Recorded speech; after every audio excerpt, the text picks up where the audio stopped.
I think it was completely predictable. For the last year or so, we've been hearing that the military wants a change. They want to get rid of Nawaz Sharif and his party, and that they see Imran Khan as the most pliable potential alternative. And it's very clear that the result is going to be a victory for the army, because what you're seeing is Imran Khan as the largest single party, but without a majority by himself. He will be dependent on the support of independents and small parties, almost certainly the MMA, the coalition of Islamist parties that is often known as the Mullah Military Alliance. And this group clearly is going to follow the instructions of the military. Which means that if Imran does anything that the military considers is out of line, he knows he is for the chopping block because the support can be pulled. An acceptable face as Prime Minister, even an inspiring one, while making sure that he doesn't get out of hand, that he doesn't get too independent. So this is a perfect result for the Pakistani military. There are two faces to Imran Khan. There is the face he has shown to the Pakistani electorate, which is, as you say, hardline, pro-Islamist. Hafiz Saeed has addressed his rallies, not the election rallies, but earlier. He has been campaigning on a tough line and so on. But there is the other face of Imran Khan that the rest of the world sees, that he's shown in London, that he's shown in India, which is friendly, modern, cosmopolitan, accessible, and liberal. So we don't know which face will actually manifest itself in the governance that he's going to undertake.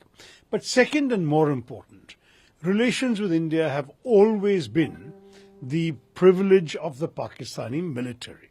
They're the ones who decide the red lines for any civilian government. Whether Nawaz's, whether Zardari's, whether Imran's, ultimately nobody can cross the red lines of the military. So I don't think it'll see very much change, because the military itself, I think, is realizing that it's not always in their interest to have hostility with India, terrorism against India. We've seen some interesting statements from General Bajwa in the last few months, which have suggested a willingness to have good relations with India. I think we'll have to wait and see how that emerges.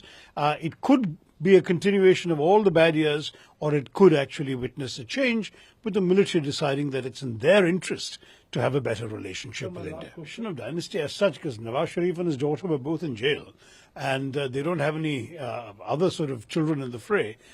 Secondly, Bilawal Zardari Bhutto, if that's the other dynasty they're talking about, he was in all the polls, nowhere in the picture. Right now he has come a fairly distant third to the PTI of Imran and the PMNL of Nawaz. So it was not as if they were serious contenders and there was some rejection of dynasty. This election has always been with a foreordained outcome, and that outcome seems to have occurred. I might add, though, that Imran himself has a certain exceptional charisma that could help him change a little bit, at least, of the direction of Pakistani governance. And if Pakistan moves in a more constructive direction, that is good for all its neighbors, including us.